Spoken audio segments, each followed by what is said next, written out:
Selamat sore, Romo Fernando yang menjadi moderator KKS pada sore hari ini dan mendampingi kami semua. Mari kita buka acara ini dengan doa pembukaan. Silahkan, Mbak Ima.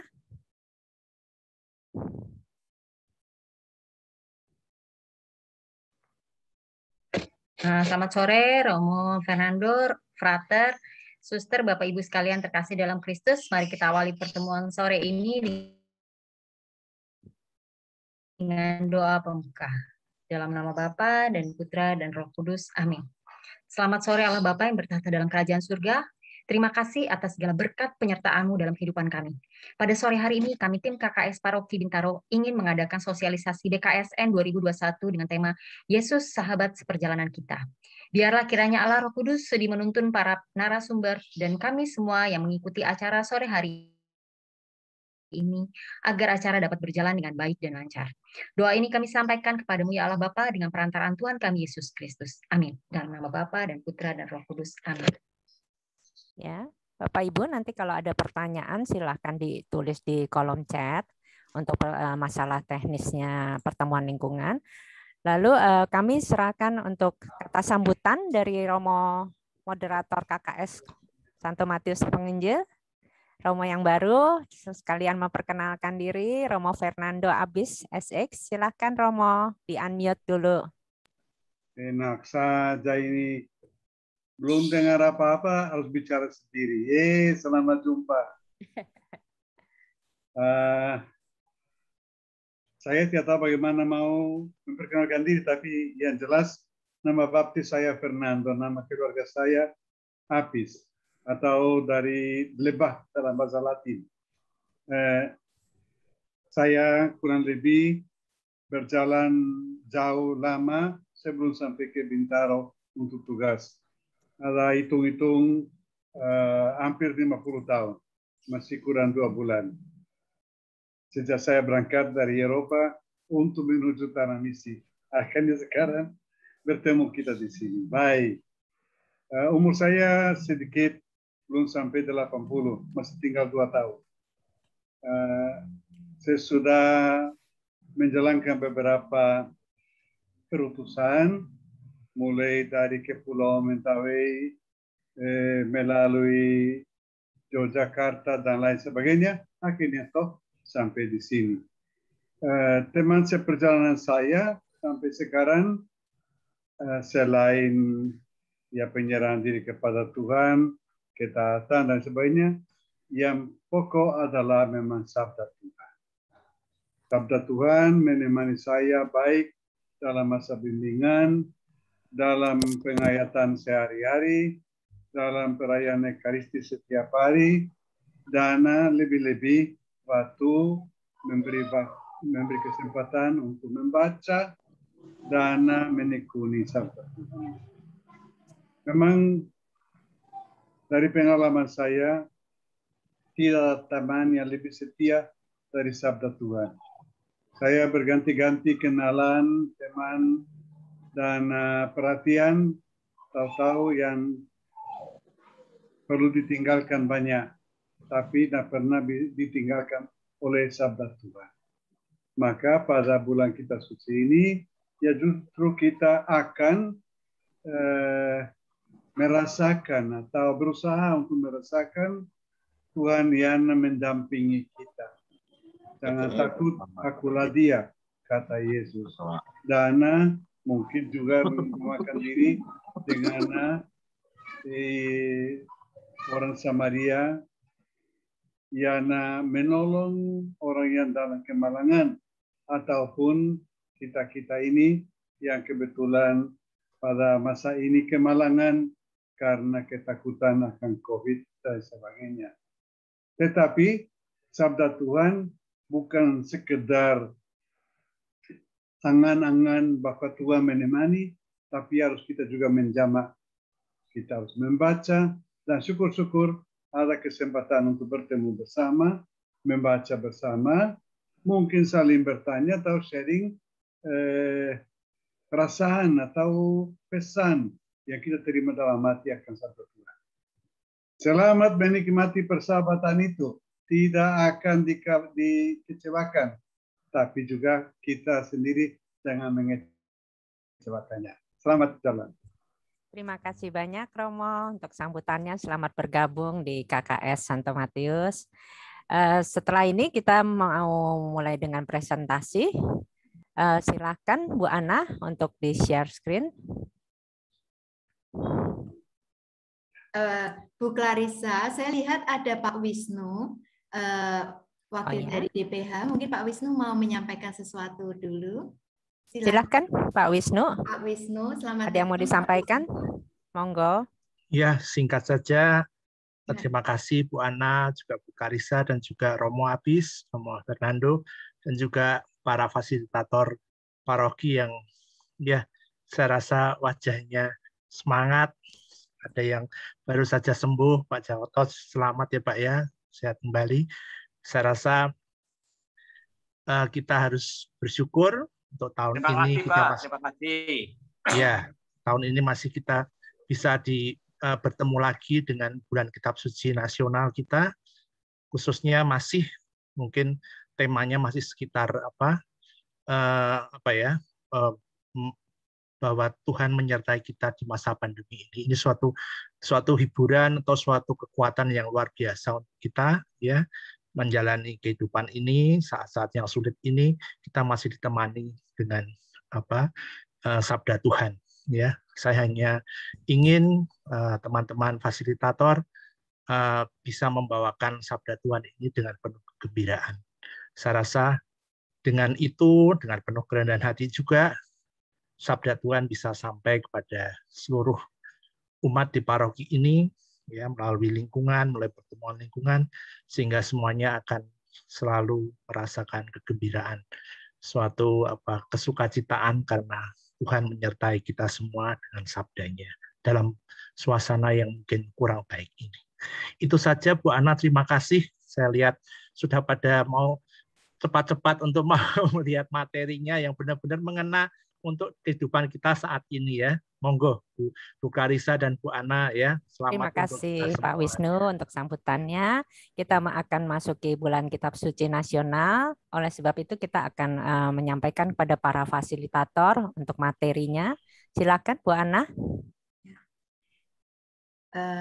Baik Pak Wisnu, terima kasih banyak. Sungguh menarik ya yang disampaikan Pak Wisnu, bahwa semoga dalam bulan Kitab Suci ini kita bisa bersama-sama dengan teman-teman lingkungan untuk bersama membaca Kitab Suci dan penuh sukacita ya. Ini yang penting supaya kita juga nggak terpuruk di rumah hanya menyesalin atau mengutukin pandemi yang nggak kunjung berakhir ini. Saya akan share screen dulu.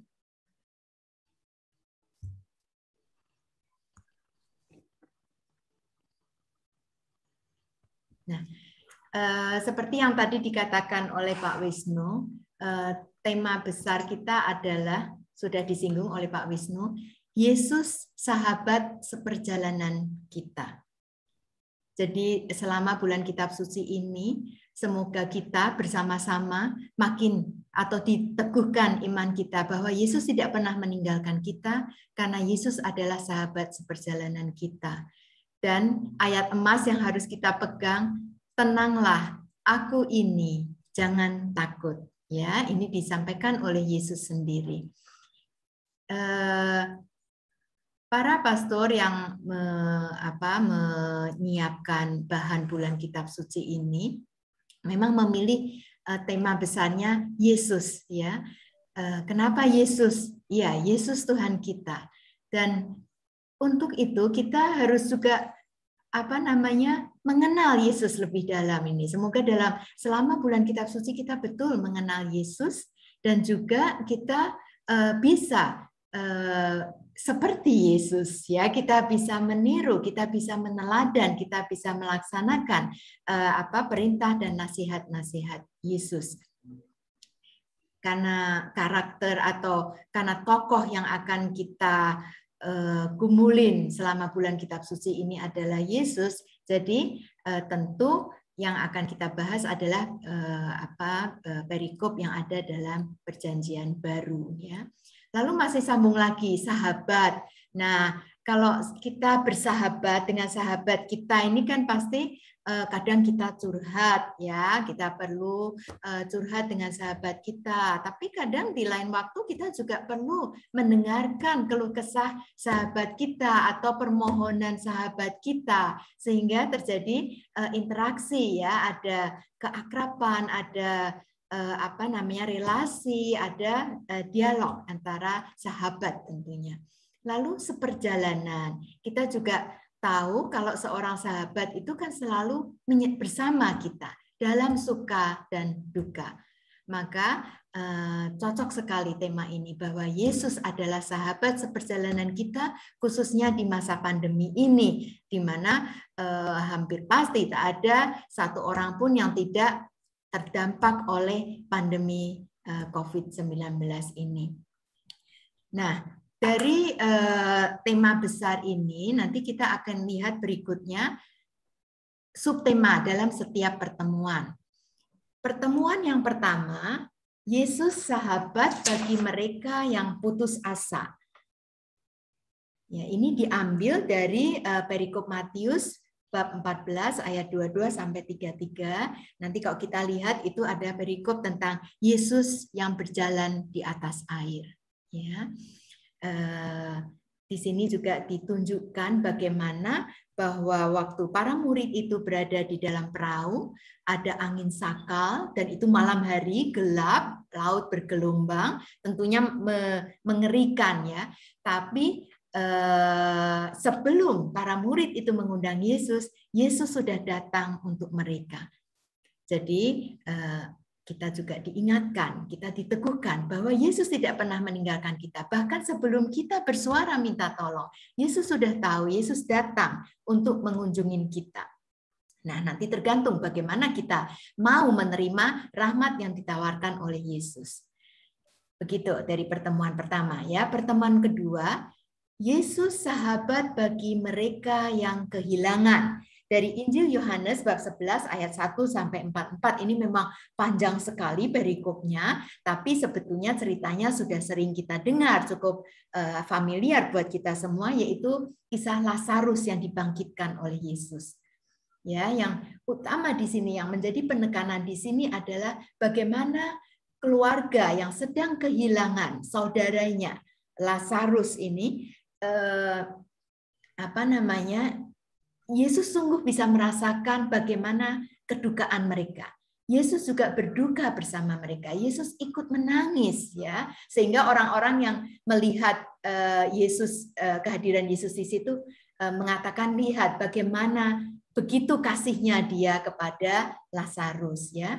Jadi Yesus mengerti suasana hati kita, mengerti kegalauan kita. Yesus sangat empati. Dia tidak pernah, dan dia menangis juga bersama kita saat kita sedih, kita menjerit, minta tolong dalam pandemi ini.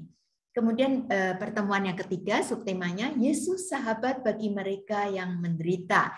Ini diambil dari kisah orang Samaria yang baik hati. Nanti Ibu Kris akan menjelaskan secara lebih detail untuk pertemuan ketiga ini. Dan pertemuan yang keempat adalah Yesus sahabat bagi mereka yang bertobat. Ini dari kitab Wahyu, agak sulit memang, tapi menarik karena pasti Bapak Ibu sering juga melihat lukisan di mana Yesus mengetuk pintu, ya. Nah, itu menjadi ayat kunci juga, ya. Lihatlah, aku berdiri di depan pintu mengetuk, ya.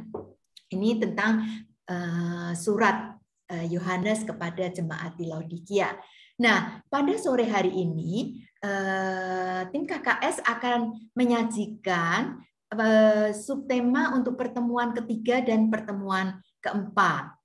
Ya, jangan takut karena nanti video yang dari keuskupan juga akan kami bagikan sehingga para pemandu juga bisa belajar, ya, dari video yang akan kami bagikan setelah acara ini. Demikian juga acara sore hari ini juga kami rekam, ya, jadi nanti bisa didengarkan ulang. Demikian, saya persilahkan Ibu Grace untuk menyampaikan pertemuan ketiga. Silakan Ibu Grace. Baik. Terima kasih Bu Ana untuk kesempatannya dan selamat sore Pastor, Bapak Ibu, salam sehat. Senang jumpa kembali walau secara virtual. Saya akan mencoba membantu menyampaikan pertemuan ketiga ini. Jujur ini bahan saya copy aja, ikutin berdasarkan ketika sosialisasi bersama keuskupan. Karena saya juga bukan ahli kitab suci, saya sampai rontok rambutnya nggak ngerti-ngerti, belajar terus. Jadi akan saya coba bawakan. Alurnya seperti biasa itu kan kita harus ikuti aturannya ya, bahwa ada pembukaan, lalu ada pembacaan teks, pendalaman teks, lalu ada sharing dan aksi nyata, lalu doa umat dan penutup. Nah, pertemuan ketiga ini tentang Yesus sahabat bagi mereka yang menderita. Bapak Ibu, situasi pandemi ini ya kan bukan hanya masalah kesehatan saja, tetapi kita dihadapi dengan situasi yang sungguh-sungguh membuat kita boleh dikata menderita dalam sisi ekonomi. Kita bisa melihat bagaimana banyak orang yang di PHK, bagaimana ekonomi kurang berjalan karena banyak dari penutupan beberapa aturan PPKM, terus kemudian pembatasan dan sebagainya itu akan membuat dampak ekonomi bagi kita semua. Tetapi di sini kita mau melihat sosok Yesus yang menjadi sahabat kita, ya kan? Yesus hadir, dia menjadi sahabat kepada kita yang menderita, terus mengajak kita untuk memahami keadaan ini dan merenung, ya. Ketika kita merenung dalam bacaan kitab suci yang diambil Injil Lukas itu, di mana orang Samaria itu tergerak hatinya untuk membantu sesama yang tidak peduli dari latar belakangnya. Baik. Sekarang kalau kita ambil dari bacaan yang dari Lukas 10 ayat 25 sampai 37, kita itu akan belum Bu, masih teologi. Kita akan ambil dari sisi teologi Injil Lukas, yaitu Allah yang menolong dan memperhatikan orang yang menderita. Allah yang menolong, yang memberi perhatian khusus pada orang-orang yang menderita, yang dipandang rendah dan miskin, lalu pemungut cukai dan orang berdosa, terus kemudian juga tentang prasangka buruk pada orang Samaria, lalu Yesus mematahkan itu ketika dalam cerita 10 orang kusta, hanya orang Samaria yang mengucapkan terima kasih. Nah, ini khusus, Injil Lukas ini khusus tentang orang-orang yang menderita dan belas kasih Allah. Ya, lanjut dulu. Terima kasih. Nah, dari perikop ini, dari Lukas 10 ayat 25 sampai 31, kita bagi menjadi dua bagian. Bagian pertama itu berisi tentang jawaban atas pertanyaan ketika orang ahli Taurat bertanya kepada Yesus, apa yang harus aku perbuat untuk memperoleh hidup kekal. Ya, di sini nanti tokohnya adalah Yesus dan ahli Taurat. Kemudian Yesus menjawab pertanyaan itu dengan pengajaran. Dia menanggapi pertanyaan dengan pertanyaan. Lalu mengajak lawan bicaranya agar berpartisipasi aktif untuk berpikir dan menemukan jawabannya sendiri. Kemudian di bagian kedua, jawaban atas pertanyaan dari ahli Taurat itu juga, siapakah sesamaku manusia? Nah, di sini tokohnya adalah orang yang dirampok. Kita nggak tahu itu apakah orang Yahudi atau siapa. Lalu staf baik Allah, yaitu imam dan orang Lewi, dan juga orang Samaria yang baik hati tadi. Ya, lanjut. Nah, kalau kita buka dalam Lukas 10 ayat 25, di situ dikatakan, pada suatu hari berdirilah seorang ahli Taurat untuk mencobai Yesus, katanya, Guru, apa yang harus kuperbuat untuk memperoleh hidup yang kekal? Nah, hidup kekal, kalau menurut ajaran yang diketahui oleh sebetulnya orang-orang ahli Taurat ini sudah mengetahui apa sih itu hidup yang kekal. Yang mereka yakini yaitu keselamatan. Keselamatan itu juga situasi pada zaman waktu itu, kehidupan kekal dan suasana damai di mana mereka hidup di tanah yang sudah dijanjikan oleh Allah. Tetapi orang-orang Farisi yang ahli Taurat ini sengaja bertanya kepada Yesus.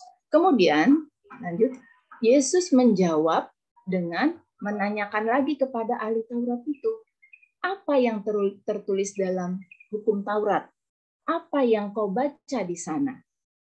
Lalu kata ahli Taurat itu, mereka sudah tahu bahwa hukum Taurat itu adalah kasihilah sesamamu manusia seperti mengasihi dirimu sendiri. Lanjut, Bu Clara. Teks selanjutnya. Ya, next. Kasihilah Tuhan Allahmu dengan segenap hatimu dan dengan segenap jiwamu dan dengan segenap kekuatanmu dan dengan segenap akal budimu, dan kasihilah sesamamu manusia seperti mengasihi dirimu sendiri.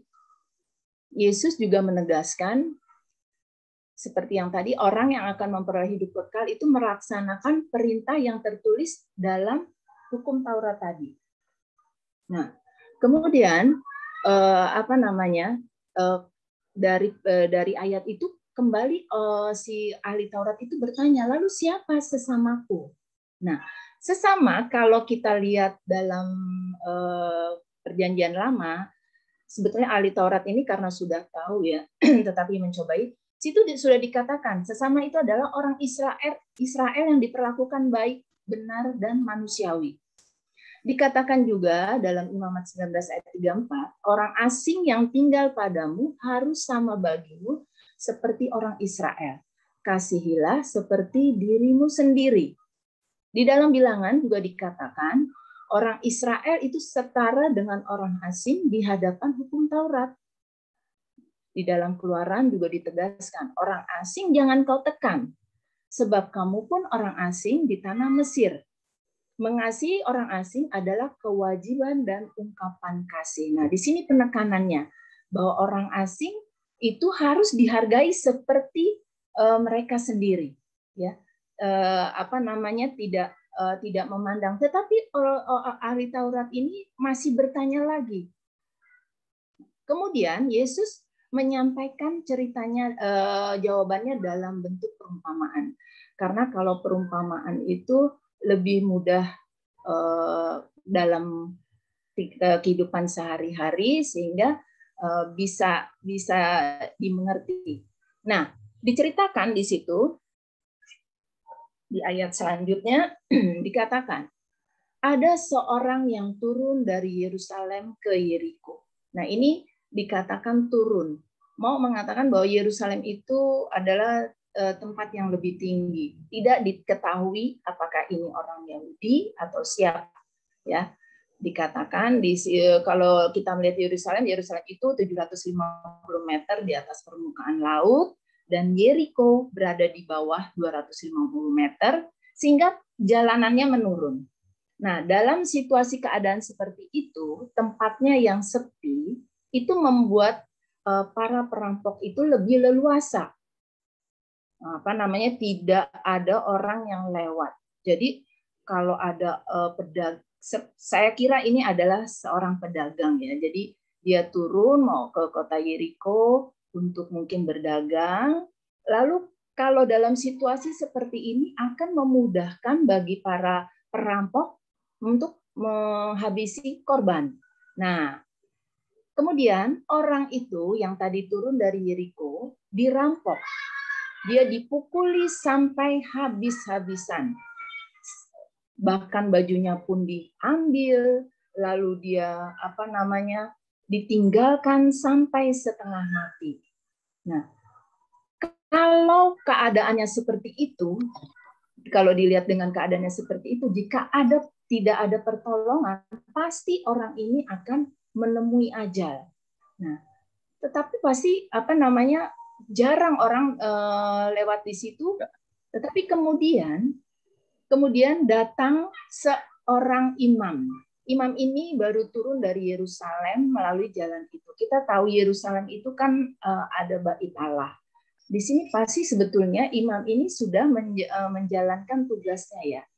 Nah, ketika dia melihat orang yang terkapar ini, dia hanya melaluinya, tidak peduli, tidak berusaha menolong, tapi justru menjauhi. Karena apa? Kalau yang sudah sering kita baca renungan, dikatakan bahwa imam itu kan, nanti kita lihat di sini teks selanjutnya ya. Nah, kemudian selanjutnya orang yang kedua yang lewat adalah seorang Lewi. Orang Lewi ini adalah semacam asistennya imam. Ya, dia juga tugasnya membantu menyiapkan semua keperluan ibadah. Nah, para imam dan kaum Lewi ini itu tidak peduli juga. Mereka ini tokoh penting dalam agama Yahudi. Padahal mereka tahu hukum Taurat tadi yang tentang kasih, tetapi mereka tidak peduli. Kenapa mereka tidak menolong? Tidak peduli pada orang yang tadi terkapar. Nah, karena apa? Imam itu taat pada hukum kemurnian. Imam ini di sini imam yang pada masa Israel ya. Dia itu menjaga diri agar tahir dan tidak najis, tidak menyentuh sesuatu yang membuat dia itu najis seperti darah, mayat, itu sudah ada di dalam bilangan. Lalu sebetulnya tugas imam itu sebetulnya wajib menguburkan mayat, tetapi dia tidak peduli apakah orang ini sudah mati atau belum. Begitu juga dengan orang Lewi, mereka tidak peduli. Nah, tetapi kemudian datanglah seorang Samaria. Nah, orang Samaria ini juga melewati tempat itu. Dia juga turun menuju Yeriko. Ini saya pikir juga pedagang, karena kalau dilihat dari bawaannya ya. Nah, kemudian kalau orang Samaria ini oleh orang Yahudi itu dianggap hina. Orang Yahudi tidak bergaul dengan orang Samaria. Kita lihat kalau dari latar belakangnya itu, kenapa orang Samaria dikucilkan, tidak sama orang Yahudi? Itu karena dari sejarah bangsa Israel waktu di pembuangan pada tahun 722 sebelum Masehi, itu bangsa Asyur kan mengalahkan Yahudi, ya kan? Kemudian mengalahkan kerajaan Israel Utara. Nah, kemudian mereka dipindahkan ke pembuangan dan dimasukkan orang asing, sehingga terjadilah kawin campur. Nah, kemudian orang asing ini juga mengadakan penyembahan berhala kepada dewa-dewi. Jadi sejak itu orang itu dianggap rendah, tidak murni lagi, baik secara fisik maupun secara spiritual. Itu latar belakang kenapa orang Samaria itu dimusuhi dan tidak bergaul dengan orang Samaria. Orang Yahudi tidak bergaul dengan orang Samaria. Nah, maka orang Yahudi itu menganggap dirinya lebih tinggi daripada orang Samaria. Nah, tetapi apa yang membedakan orang Samaria ini dengan orang Yahudi? Yang membedakan adalah belas kasihannya. Tadi dikatakan belum ya. Dikatakan di ayat 33, ketika ia melihat, lalu datanglah orang Samaria yang datang dalam perjalanan ke tempat itu, dan ketika ia melihat orang itu, tergeraklah hatinya oleh belas kasihan. Nah, di sini dia tergerak, dia tidak melihat siapa orang itu.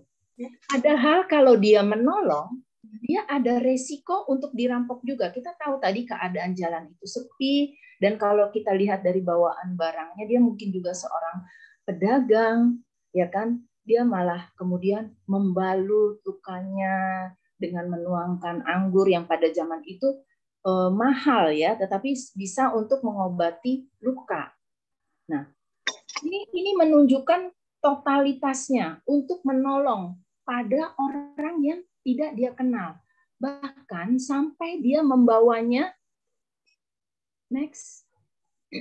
sampai dia membawanya ke penginapan. Kalau kita lihat, untuk mengangkat seorang ini yang terluka ke atas keledai, itu kan dibutuhkan perjuangan, susah gitu ya. Tapi ini dengan sepenuh hati, dengan tidak peduli keadaan, lalu seperti menolong orang yang dikenal, seperti menolong orang sahabatnya sendiri, totalitas. Kemudian dibawanyalah ke sebuah penginapan. Next. Nah, di sini ya 35, keesokan harinya ia menyerahkan 2 dinar kepada pemilik penginapan itu. Ya, di sini dia mau mengusahakan kesembuhan. Kalau kita tahu menurut kitab suci kan upah yang diberikan pekerja itu kan 1 dinar, berarti kalau 2 dinar ini sungguh sangat berharga ya. Dia mengupayakan semuanya itu agar si yang orang sakit itu sembuh, yang terluka tadi sembuh. Dia memberi pertolongan seperti kepada sahabatnya sendiri. Nah, next. Akhirnya dalam diskusi dari ahli Taurat kepada orang ahli Taurat dengan Yesus itu, ahli Taurat itu berkata, siapakah sesama orang yang menderita? Yesus bertanya kepada ahli Taurat itu. Nah, akhirnya oleh Yesus ditanya kembali. Nah, siapakah yang bertindak sebagai sesama? Bukan siapa sesamaku, tapi bagaimana aku bertindak sebagai sesama bagi yang menderita. Bukan memperlakukan orang lain sebagai objek, tetapi bagaimana saya berbelas kasih dan bertindak.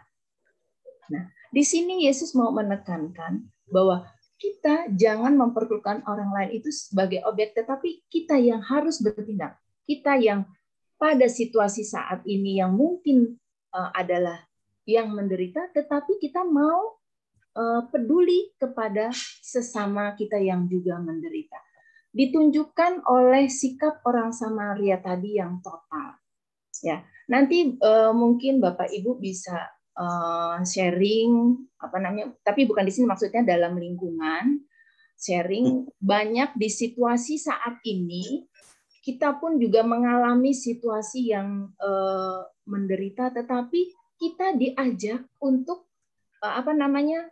tergerak hati juga dengan keadaan orang-orang di sekitar kita yang membutuhkan. Pasti banyak. Demikian Bapak Ibu penyampaian pertemuan ketiga. Terima kasih Bu Kris untuk materinya. Terima bab kasih. 3. Kami serahkan untuk selanjutnya ke Bu Ana untuk materi yang keempat. Silahkan.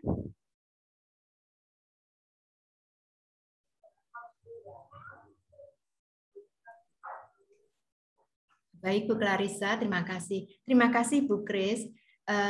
Jadi teman-teman fasilitator, tadi yang ditampilkan oleh Ibu Kris penyampaian ya. Jadi sebetulnya saat bulan kitab suci ini kita bukan hanya merenungkan perikop tertentu dalam kitab suci, tapi kita juga sedikit mau belajar tentang kitab suci itu sendiri. Tadi bagus sekali disampaikan oleh Bu Kris, misalnya latar belakang teologi Injil Lukas, ya, lalu juga menghadirkan suasana di zaman itu, bagaimana situasi kota Yerusalem Yeriko, orang-orang di zaman Yesus. Nah, nanti Ibu Bapak fasilitator juga bisa menyampaikan seperti itu di pertemuan lingkungan ya, supaya terus nanti baru menyampaikan meminta mereka untuk sharing dan sebagainya. Oke, nah sekarang ini contoh yang sedikit berbeda ya untuk pertemuan keempat. Ya, pertemuan keempat saya tawarkan ini sesuatu yang untuk membantu. Mungkin kan di pertemuan lingkungan itu kadang fasilitator merasa, umat lingkungan ini lebih apa namanya, ilmu kitab sucinya lebih hebat dari saya. Misalnya, jangan sampai fasilitator itu merasa, wah saya nggak mampu karena umat lingkungan saya lebih pandai, misalnya begitu ya. Jangan sampai begitu, karena fasilitator itu tugasnya untuk memandu, tidak untuk menguasai pertemuan lingkungan ya. Oke, kita sekarang coba ya. Ini yang saya tawarkan, mungkin bisa juga dipakai di lingkungan. Pertemuan keempat, Yesus sahabat bagi mereka yang bertobat. Diambil dari kitab Wahyu bab 3 ayat 14 sampai 21. Ada satu kata kunci yang bisa kita bawa pulang nih ya.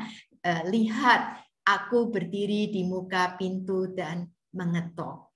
Ya, ini untuk mengingatkan kita selalu bahwa inisiatif itu datang dari Yesus. Seperti tadi waktu di pertemuan pertama, waktu para rasul sedang galau di tengah badai, Yesus datang tanpa mereka minta, ya.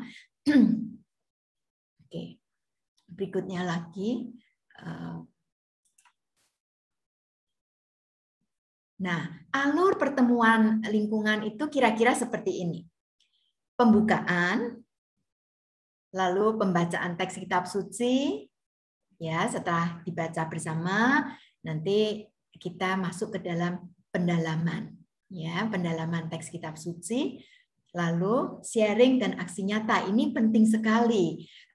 Ini bedanya pertemuan lingkungan dengan mendengarkan satu homili atau satu renungan kitab suci ya di YouTube atau bagaimana. Karena dalam pertemuan lingkungan kita bisa saling berbagi, ya, saling meneguhkan. Mungkin ada teman yang sedang krisis iman, ada teman yang punya pengalaman iman yang indah.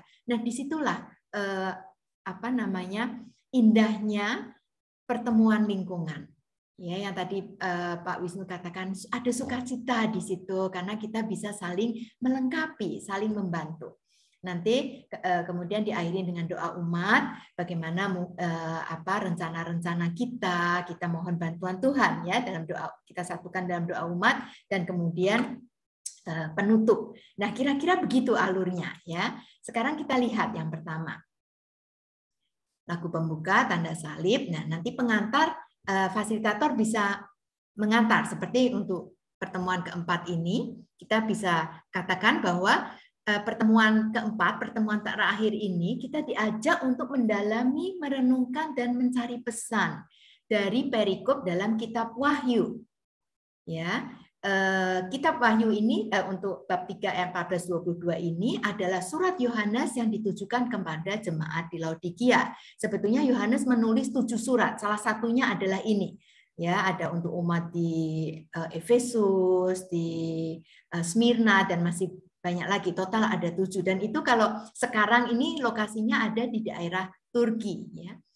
Surat ini kurang lebih relevan dengan situasi gereja dan masyarakat kita sekarang ini.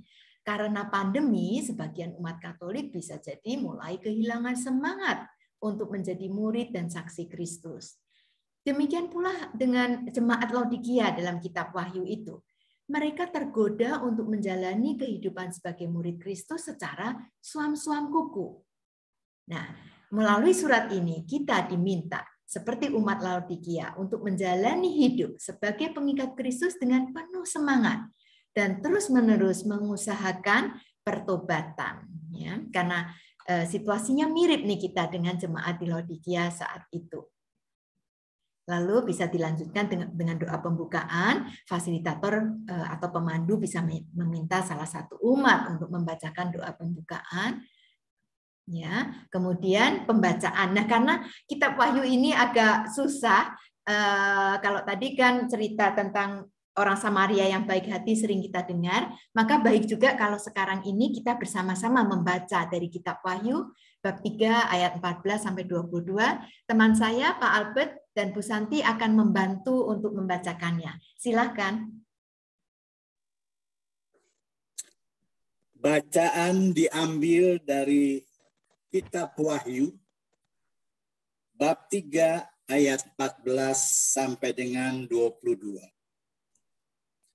Dan tuliskanlah kepada malaikat jemaat di Laodikia. Inilah firman dari iman, dari Amin. Saksi yang setia dan benar. Permulaan dari ciptaan Allah. Aku tahu segala pekerjaanmu. Engkau tidak dingin dan tidak panas. Alangkah baiknya jika engkau dingin atau panas. Jadi, karena engkau suam-suam kuku dan tidak dingin atau panas, aku akan memuntahkan engkau dari mulutku. Karena engkau berkata, aku kaya, dan aku telah memperkaya diri. Aku tidak kekurangan apa-apa, dan karena engkau tidak tahu bahwa engkau melarat dan malang, miskin, buta, dan telanjang. Maka aku menasihatkan engkau, supaya engkau membeli daripadaku emas yang telah dimurnikan dalam api, agar engkau menjadi kaya, dan juga pakaian putih, supaya engkau memakainya, agar jangan kelihatan ketelanjanganmu yang memalukan, dan lagi minyak untuk melumas matamu, supaya engkau dapat melihat. Barang siapa ku kasihi, ia ku tegur dan ku hajar. Sebab itu relakanlah hatimu dan bertobatlah. Lihat, aku berdiri di muka pintu dan mengetok. Jikalau ada orang yang mendengar suaraku dan membukakan pintu, aku akan masuk mendapatkannya, dan aku makan bersama-sama dengan dia, dan ia bersama-sama dengan aku. Barang siapa menang, ia akan kududukan bersama-sama dengan aku di atas tahtaku, sebagaimana aku pun telah menang dan duduk bersama-sama dengan Bapakku di atas tahtanya. Siapa bertelinga, hendaklah ia mendengarkan apa yang dikatakan Roh kepada jemaat-jemaat. Demikianlah sabda Tuhan. Syukur kepada Allah. Terima kasih Pak Albert, Bu Santi. Ya, bacaannya cukup panjang. Mari sekarang kita coba ya, lihat satu persatu. Nah, nanti dalam pertemuan lingkungan, pemandu ini kan umat sudah membaca ya, tapi kan membaca sekali itu bisa jadi belum jelas atau belum mengerti betul, mungkin ada yang kurang konsentrasi, maka kita bisa coba baca ayat per ayat ya, dengan pemandu bisa mengajukan pertanyaan-pertanyaan seperti misalnya ini. Tadi di ayat 14, apa arti sebutan dan gelar Yesus Kristus sebagai Amin? Tadi kan disebutkan ya, Amin. Saksi yang setia dan benar. Permulaan dari ciptaan Allah. Nah,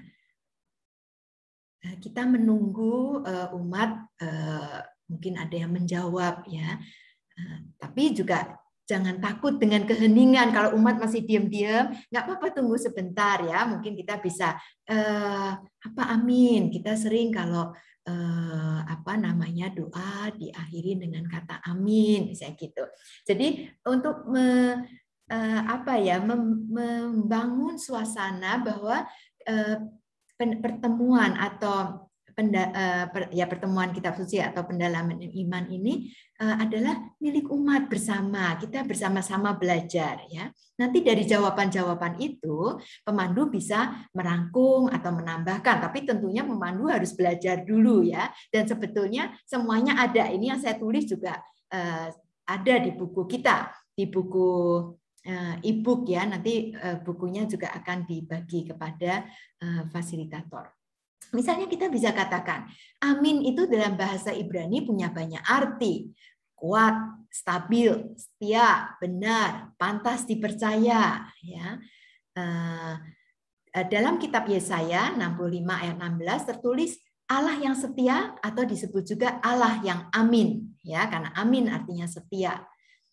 Doa juga selalu diakhiri dengan kata amin yang berfungsi sebagai seruan bahwa apa yang diungkapkan adalah sungguh-sungguh jujur dan benar. Yesus menyebut dirinya amin. Artinya Yesus menegaskan dirinya sebagai afirmasi dari kebenaran Allah. Kalau dalam Injil Yohanes, penulis Injil ini mencatat penggunaan kata amin oleh Yesus sebanyak 25 kali. Yang diterjemahkan sesungguhnya. Lalu amin juga berhubungan dengan gagasan finalitas atau kepenuhan. Kristus adalah akhir, finalitas, dan kepastian atau kepenuhan segala sesuatu. Jadi kalau kita sudah punya Kristus, kita tidak cari-cari yang lain-lainnya lagi, karena ini adalah kepenuhan kita semua. Kristus adalah kepenuhan kita semua. Nah, kita bisa lanjutkan lagi. Lalu apa itu saksi yang setia dan benar? Ya, Yesus akan menelanjangin segenap kepalsuan dalam diri manusia. Kita tidak bisa berbohong ya. Yesus melihat segenap kepalsuan kita. Jemaat harus berani introspeksi secara jujur, memperlihatkan keinginan yang serius dan tulus untuk perubahan hidup. Lalu apa? Permulaan dari ciptaan Allah. Ini masih ada di ayat 14 ya. Yesus adalah sumber dari segala ciptaan. Ia berkuasa atas segala ciptaan. Di awal kitab Wahyu tertulis, Aku adalah Alfa dan Omega. Firman Tuhan Allah yang ada dan yang sudah ada dan yang akan datang yang Maha Kuasa. Bukan hanya di awal kitab Wahyu, tapi di akhir kitab Wahyu tertulis lagi, Aku adalah Alfa dan Omega, yang pertama dan yang terkemudian, yang awal dan yang akhir. Jadi tiga gelar, tiga sebutan ini sungguh untuk memperlihatkan posisi Yesus, bahwa Yesus berdaulat, berkuasa dan abadi. Ya, sekaligus juga untuk menambah keseriusan teguran Yesus kepada jemaat di Laodikia. Ini kan Yesus sendiri yang menyuruh malaikat untuk menuliskan ini ya. Kalau di kitab tadi kita baca. Oke, lalu setelah dari ayat 14 kita lanjut lagi ke ayat 15 sampai 16. Apa yang dicela oleh Yesus dari jemaat di Laodikia? Mungkin umat tahu, oh itu sifatnya yang suam-suam kuku. Apa artinya suam-suam kuku? Nggak panas, nggak dingin ya. Kita tahu kan bahwa sebetulnya kitab Wahyu ini kan ditulis dengan gaya sastra apokaliptik yang bahasa simbol gitu. Ini juga suam-suam kuku ini simbol karena sebetulnya kota-kota terdekat di Laodikia itu misalnya Hierapolis itu di situ ada sumber air panas. Ya, ini kan enak sekali untuk mandi ya. Orang yang capek sekali mandi air panas menjadi nyaman, menjadi segar. Atau tetangganya Kolose, di Kolose ini ada sumber air dingin, enak sekali untuk minum. Nah, sedangkan Laodikia sumber airnya itu berjarak 10 km di sebelah selatan kota. Sehingga pada saat dia sampai di pusat kota, kondisinya sudah nggak enak lagi, sudah dingin enggak, panas enggak. Jadi ya itu yang suam-suam kuku itu. Nah, air yang seperti ini seperti mau dimuntahkan saja karena nggak enak ya, nggak enak untuk mandi, nggak segar untuk minum gitu. Jadi ini hanya simbolis saja ya, suam-suam kuku. Karena apa? Karena yang diinginkan kita itu punya sifat yang panas, sepanas semangat yang bernyala-nyala untuk mempraktekkan hidup Kristiani. Atau kita dingin, kita membawa makna kesegaran, memuaskan dahaga orang. Nah, itulah cara hidup Kristiani harus mampu menyegarkan jiwa ya. Nah, fasilitator atau pemandu bisa menjelaskan seperti ini. Jadi bukan hanya sekedar suam-suam kuku, tidak panas, tidak dingin. Jadi apa artinya? Oh, ternyata ada sejarahnya, ya. Umat Laodikia zaman dulu mereka keadaannya seperti ini.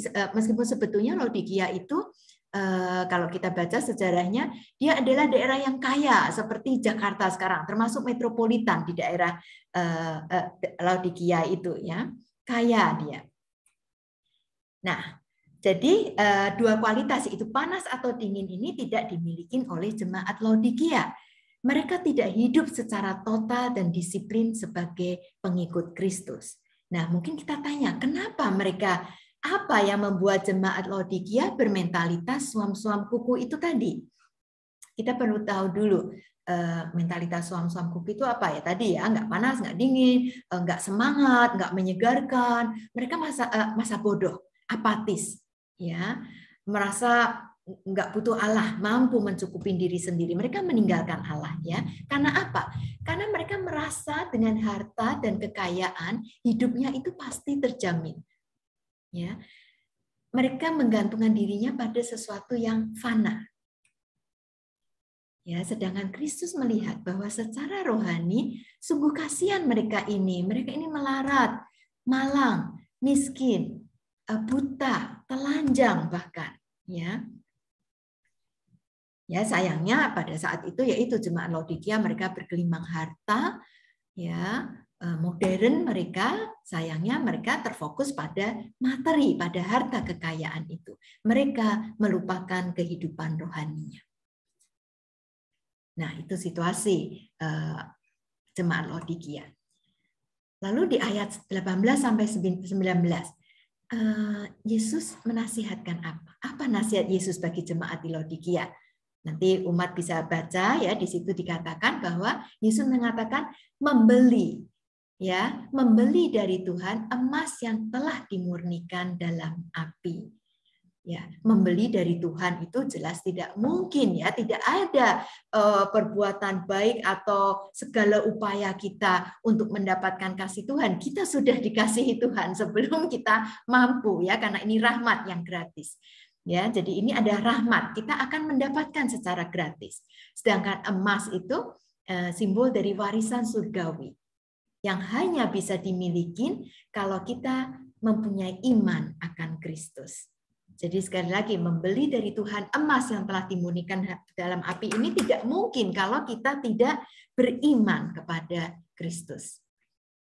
Lalu Yesus juga menasihatkan umat jemaat di Laodikia untuk mengenakan pakaian putih. Putih itu kita tahu melambangkan kemurnian, kesucian, kesederhanaan juga ya. Jadi jemaat akan dimurnikan oleh pengampunan dosa. Dan mereka bisa memulai hidup pertobatan. Lalu nasihat berikutnya lagi, mengolesi mata dengan minyak. Ini juga mungkin agak istimewa kan, apa mata ya. Tapi kalau sejarahnya saat itu dulu Laodikia itu adalah produsen minyak untuk obat mata yang terkenal di Asia Kecil.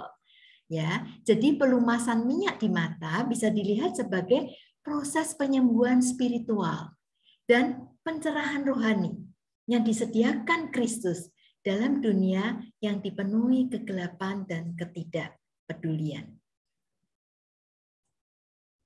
Lalu nasihat berikutnya, relakanlah hatimu dan bertobatlah. Relakanlah dari bahasa Yunani seliu, saya nggak tahu persis itu mengucapkannya, tapi artinya bersemangatlah, bernyala-nyalalah. Ya, jangan loyo, bertobatlah itu kata metanoia dari bahasa Yunani juga artinya perubahan cara berpikir. Jadi perubahan sikap dan perilaku itu juga harus didasari oleh perubahan cara berpikir dan cara pandang.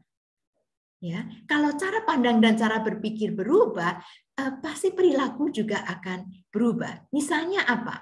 Misalnya cara pandang mereka tentang harta kekayaan. Ya, buat mereka harta kekayaan itu untuk menyelamatkan mereka dan mereka meninggalkan Allah. Bukan cara pandang yang sebaliknya. Harta kekayaan yang mereka terima itu sebagai anugerah, rahmat Allah itu dipakai untuk memuliakan Allah. Ya, kalau cara pandangnya seperti itu, pasti mereka akan menikmati damai sukacita, ya, bukan suam-suam kuku itu tadi. Oke, lanjut. Lalu Yesus bukan hanya menasihati, Yesus juga menawarkan rahmat. Rahmat apa yang ditawarkan? Ini ada di ayat 20 sampai 22. Ya. Yesus mengatakan, "Lihat, aku berdiri di muka pintu dan mengetuk." Undangan penuh cinta dari Yesus, inisiatif dari Yesus. Apakah kita juga masih tidak mau mempedulikan? Ya, kita sibuk sendiri, kita galau sendiri, kita lupa membuka pintu untuk Yesus masuk ke dalam. Karena apa yang dijanjikan? Kalau kita membuka pintu, Yesus pasti akan masuk karena dia sudah menunggu lama di luar, ya. Yesus akan masuk dan makan bersama kita. Makan itu kan kita akan makan bersama itu biasanya dengan siapa? Pasti dengan saudara, keluarga, ada relasi yang akrab, ya. Ada persaudaraan, ada sukacita. Ya, maka marilah, ini sangat relevan dengan kondisi kita sekarang ini, ya. Kita galau sendiri. Jangan sampai kita galau sendiri. Mari kita bersama-sama, ya, saling meneguhkan. Kita membuka pintu hati kita untuk Yesus masuk ke dalam supaya damai sukacita itu sungguh menjadi milik kita. Karena Yesus juga menjanjikan kita akan menjadi pemenang, duduk bersama Kristus. Ya. Kita semua bersama Kristus, kita diajak untuk jadi pemenang atas godaan duniawi, kesombongan, dan dosa-dosa lainnya. Dan pesan yang terakhir dari kitab Wahyu ini, siapa bertelinga, hendaklah ia mendengar. Ya. Nah, kira-kira demikian pemandu, para fasilitator kitab suci. Pertanyaan-pertanyaan ini bisa menjadi untuk supaya mengajak, ya, umat lingkungan yang datang meskipun secara online, ya, ikut terlibat, ya. Kita juga menghargai umat lingkungan yang datang itu kan tidak datang dengan pengetahuan yang nol, mereka juga punya rahmat Tuhan, ya, mereka juga pasti sering membaca kitab suci mudah-mudahan, dan mereka punya sesuatu yang bisa mereka bagikan kepada teman-teman di lingkungannya. Nah, tapi ini nih yang penting tahap ini, ya, sharing dan aksi nyata. Jangan sampai perjumpaan kita dalam pendalaman kitab suci selama bulan kitab suci ini hanya sampai pada sharing-sharing, diskusi, wacana, ya. Tapi baik, kita juga saling meneguhkan, saling mengingatkan. Kita bisa janji aksi nyata itu tidak selalu, mungkin bisa saja aksi nyata untuk pribadi, wah saya ini masih pemarah, saya kurang kasih atau mungkin kurang doa, ya, nanti bisa saling membantu, saling bagaimana dengan komitmen kamu selama ini misalnya, ya, apa yang sudah ada kemajuan apa. Nah, itu kalau memang kita menganggap teman-teman lingkungan kita itu sebagai saudara, ini akan bisa menjadi satu perjumpaan yang saling meneguhkan iman, ya. Nah, ini pertanyaan-pertanyaan yang tentunya bisa menjadi sharing iman, ya, menjadi pembicaraan yang akrab, ya. Pertanyaan-pertanyaan ini cukup banyak, tapi bisa kita bahas satu-satu, atau teman mau mulai dari yang mana, nggak harus urut, ya.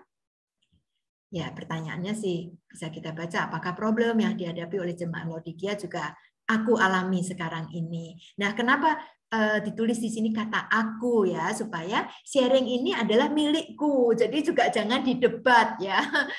Ini adalah milikku, ini yang ingin saya sampaikan, yang saya bagikan, ya. Kalau sharingnya pengalaman kekeringan iman dia juga harus kita hargain, ya. Berikutnya, misalnya dalam pengalaman hidupku, apakah nafsu serakah akan harta dan kekayaan mengikis iman dan kepercayaanku kepada Tuhan? Ya, beri kesempatan pada teman-teman untuk sharing. Sejauh mana harta dan kekayaanku dapat berfungsi secara positif untuk mengembangkan hidup menggereja? selama masa krisis karena pandemi COVID ini, apakah aku mengalami kemunduran dalam hidup rohani sehingga terjangkit virus suam-suam kuku?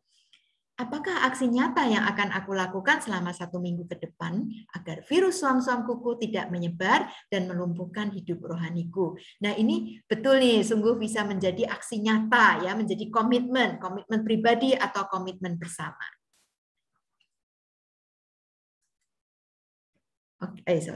Oke. Nah, kemudian berikutnya bisa ditutup dengan doa umat, doa penutup, dan lagu penutup. Ya, saya kira demikian dari saya untuk pertemuan keempat ini. Semoga membantu para pemandu kitab suci lingkungan untuk memandu lingkungannya ya. Nanti bahan-bahan ini juga akan kami bagikan setelah acara sosialisasi ini selesai. Terima kasih. Saya kembalikan kepada Ibu Clarissa. Ya, terima kasih Bu Ana untuk presentasi dan Bu Kris. Jadi Bapak Ibu nanti materi akan dibagikan melalui BA Ketua Lingkungan per 4 sesi ini, dan juga bisa didengarkan rekaman YouTube-nya, nanti akan dibagikan per minggu. Untuk acara selanjutnya akan disampaikan oleh Bu Ana mengenai perlombaan-perlombaan yang akan diadakan di paroki. Silakan Bu Ana. Baik.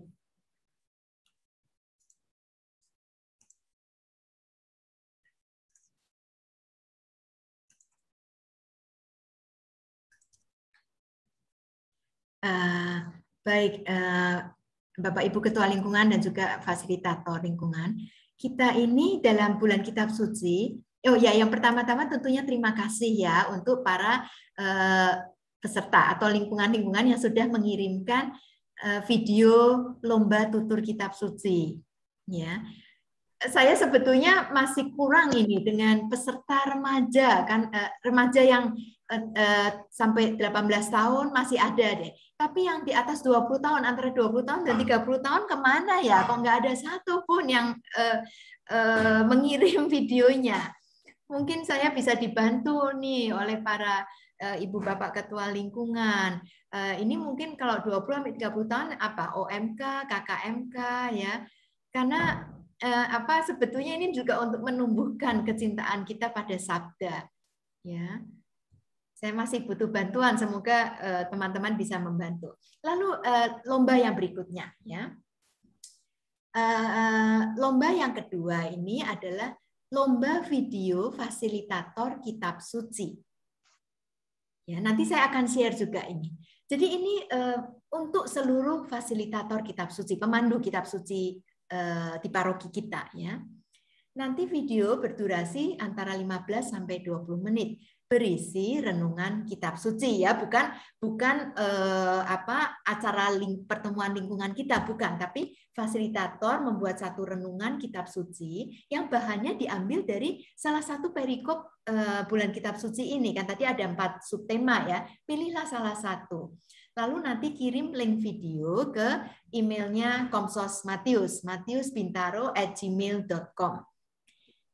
Paling lambat 25 Agustus atau boleh deh katanya tim KKS akan menunggu sampai hari Sabtu 28 atau Minggu 29 Agustus karena kami memang harus seleksi juga untuk lomba ke jenjang keuskupan. Pemenang akan dikirim ke lomba tingkat keuskupan. Oke ya. Nah, berikutnya lagi masih ada lagi yaitu lomba foto pertemuan kerasulan kitab suci lingkungan. Nah, tapi ini tidak diadakan untuk tingkat paroki. Jadi ketentuan lombanya begini, lomba foto kerasulan kitab suci lingkungan diadakan bagi seluruh lingkungan-lingkungan di Keuskupan Agung Jakarta, ya, di semua paroki di KAJ. Foto nanti diposting di Instagram masing-masing. Kalau yang nggak punya Instagram pasti biasanya punyalah anak muda ya, cari OMK-nya. Lalu tag Instagram Romojo dengan hashtag ini ya, seperti ini ya, tanda pagar, lalu PL itu pertemuan lingkungan, -1 BKS KAJ 2021 untuk pertemuan pertama. Nah nanti untuk pertemuan kedua PL2 PKSKAJ 2021 untuk pertemuan kedua dan seterusnya. Nanti foto diberi yang dikirim diberi caption, catatan singkat gitu ya, hasil refleksi dari setiap pertemuan. Waktu posting foto terakhir hari Minggu jam 10 malam. Jadi mungkin karena ada lingkungan yang pertemuannya Minggu sore misalnya ya. Jadi masih ditunggu sampai jam 10 malam. Setiap minggu karena kan ada 4 pertemuan kan ya. Juga mohon bantuan Bapak Ibu fasilitator lingkungan, jangan kita ropel ya, misalnya dua pertemuan dijadiin satu, lebih karena bukan kejar setoran ya, tapi satu-satu dibahas karena tema-temanya semua sungguh meneguhkan kita. Nah, nanti hari Minggu kita kirim, nanti hari Senin keesokan harinya Romojo dan timnya akan mengumumkan pemenangnya. Ya. Oke, nanti poster ini akan saya kirim juga ke grup WA grup Ketua Lingkungan. Demikian Bu Clarissa. Ya, terima kasih. Nanti ini juga akan di-share melalui Ketua Lingkungan. Ada pertanyaan Bapak Ibu? Silakan di-unmute kalau ada pertanyaan mengenai lomba.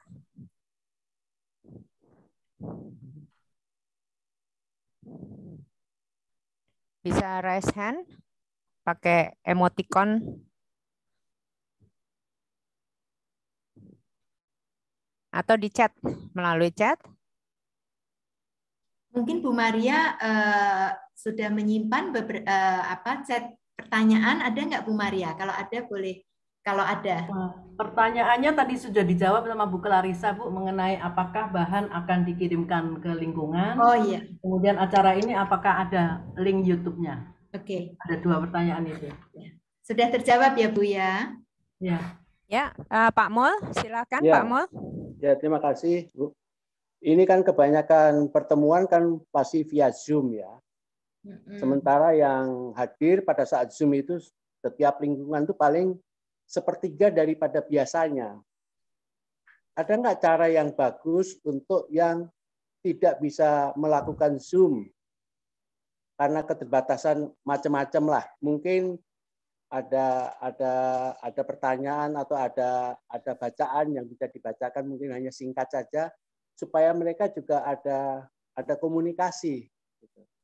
Karena mereka betul-betul kalau Zoom ya karena keterbatasan mungkin peralatan dan sebagainya, jadi dia nggak bisa ngapa-ngapain. Kalau bisa KKS bisa menyapa lah, nggak tahu bentuknya seperti apa, saya nggak ngerti. Itu aja. Terima kasih. Iya, ya paham Pak Mul, karena memang kondisinya seperti ini ya. Nanti memang ada video-video yang akan kami bagikan. Itu dibuat oleh Komisi Kerasulan Kitab Suci KAJ.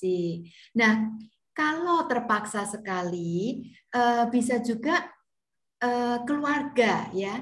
Jadi kalau mereka tidak bisa ketemu ke lingkungan karena faktor-faktor ya banyak faktor lah, bisa juga bagus juga untuk keluarga. Bahannya ada Pak Mul karena ada video ya untuk renungan tiap subtema itu ada. Nah, nanti tinggal keluarga itu bisa sharing ya.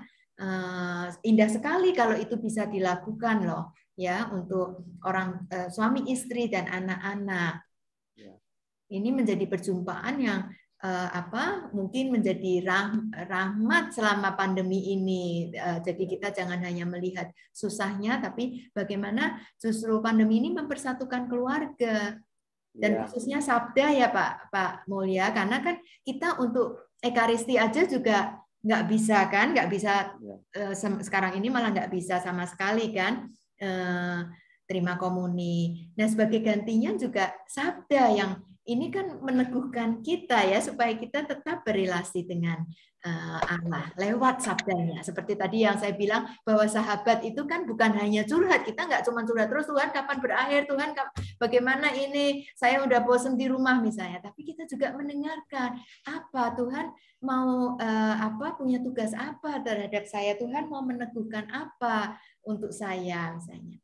Terima kasih ya Pak Mul pertanyaannya. Jadi nanti akan kami bagikan. Cuman jangan sampai video yang kami bagikan itu menjadi semacam oke, aku udah nggak butuh teman lingkungan lagi, aku baca aja sendiri ya. Jangan ya. Kalau memang karena kendala ya silahkan, tapi jangan dipakai alasan udah komplit, udah ada, aku belajar sendiri, kan bukan itu maksudnya ya. Bulan Kitab Suci kan dimaksudkan kita sebagai umat lingkungan belajar bersama-sama dan saling meneguhkan.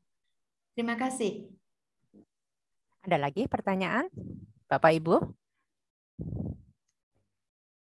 Jadi nanti kalau sudah selesai pertemuan, mungkin ada beberapa yang tidak hadir, bisa dijapri melalui WA, bahannya disampaikan supaya mereka juga bisa menonton atau membaca sendiri. Ya. Terima kasih Bu Clarissa. Oh ya. Ada pertanyaan Pak Sugeng? Enggak, saya tertarik dengan tadi yang disampaikan Pak Mul. Jadi itu justru saya punya pemikiran sekarang ini, karena memang seperti yang disampaikan Pak Mul tadi, kan memang tidak semua warga itu bisa mengikuti Zoom. Biasanya saya juga bahan yang kita terima melalui ketua lingkungan itu kita kan dibagikan di WA grup lingkungan. Nah, di situ saya mengajak beliau-beliau, keluarga-keluarga yang tidak bisa mengikuti Zoom dan sebagainya, untuk tetap kita anjurkan membaca, mengikuti apa bahan-bahan yang ada di situ, dan menawarkan mereka kalau ada share atau mau sharing atau ada pertanyaan, kita anjurkan melalui WA, boleh secara pribadi kepada ketua lingkungan atau fasilitator, atau bisa melalui grup WA lingkungan supaya mungkin saling ada masukan-masukan atau tanggap-tanggapannya begitu. Itu yang kita lakukan di lingkungan saya, Bu. Terima kasih. Terima kasih inputannya Pak Sugeng. Ya, sebentar Bu Clarissa. Untuk Pak Sugeng terima kasih Pak Sugeng. Saya kira ini cara yang bagus sekali juga ya. Jadi umat lingkungan tetap terkoneksi ya. Iya, betul. Bagus sekali Pak. Iya. Jadi jangan takut karena nanti buku elektroniknya itu, ini Bulan Kitab Suci bahan, ini ya akan kami bagikan, dan itu lengkap sekali karena ini kan Bulan Kitab Suci. Jadi sekali lagi bukan hanya sekedar pendalaman, tapi ada juga sejarahnya, kondisi jemaat di saat itu, bagaimana situasi geografis ya, misalnya tadi Laodikia atau jemaat perdana saat itu gitu ya. Nah, dan lengkap karena apa? Karena ada juga bahan-bahan yang untuk anak-anak BIA, ya anak-anak BIA dan BIR, anak-anak untuk yang remaja, ya untuk anak-anak ada, remaja ada, dan dewasa ada. Jadi lengkap sekali. Tapi sekali lagi jangan sampai hanya dibagi terus pemandu nggak atau ketua lingkungan nggak peduli lagi ya. Tapi bagus yang tadi disampaikan Pak Sugeng. Jadi ada masukan ya, diminta mereka berbagi dalam grup. Itu kan bagus sekali ya Pak Sugeng ya. Jadi ya, yang kami lakukan. Iya, terkoneksi itu umat lingkungannya. Terima kasih Pak Sugeng. Silakan Bu Clarissa. Terima kasih semua untuk kehadirannya. Mari kita lanjutkan, tutup dengan doa. Silakan Bu Maria. Ya, terima kasih Bu Clarissa. Apakah Romo Fernando masih bersama kita? Masih. Ada Romo. Ya. Nanti mohon berkat Romo setelah doa penutup Romo Fernando. Mari kita tutup dengan doa. Dalam nama Bapa dan Putra dan Roh Kudus. Amin. Bapa yang Maha Rahim, puji dan syukur atas pimpinan dan berkat-Mu pada malam hari ini, sehingga pertemuan pembekalan bahan BKSN tahun 2021 bersama seluruh fasilitator lingkungan dapat berlangsung lancar. Seluruh wilayah terwakili. Semoga pertemuan ini dapat membekali para fasilitator dalam membagikan materi BKSN kepada warga lingkungan masing-masing. Kemuliaan kepada Bapa dan Putra dan Roh Kudus, seperti pada permulaan dan selamanya. Kami mohon berkat Tuhan melalui Romo Fernando. Semoga Tuhan beserta kita. sekarang dan selama-lamanya. Semoga kita semua dibimbing dan diberkati Allah yang Maha Kuasa, Bapa dan Putra dan Roh Kudus. Amin. Terima kasih Romo. Terima kasih Romo. Terima kasih Terima Bapak kasih, Ibu Romo. sekalian dan Romo Fernando untuk kehadirannya. Selamat ulang tahun bukannya. Terima kasih. Berkah dalam. Selamat sore. Tuhan memberkati. Salam sehat selalu. Lagu dari tema BKS ini nggak ada ya, BKSN. Jadi pakai lagu Tahun Refleksi juga boleh di lingkungan-lingkungan. Udah nyanyi sendiri-sendiri. Bu, makasih Bu. Terima kasih banyak. Terima kasih ya kita KS. Terima kasih Bu. Terima kasih Bu Ana. Memberkati. Oke, sampai jumpa. Sampai Terima jumpa kasih ya. Romo. Sehat selalu. Terima kasih. Terima kasih banyak. Terima kasih semuanya. Terima kasih Pak Kris. Bu Larissa.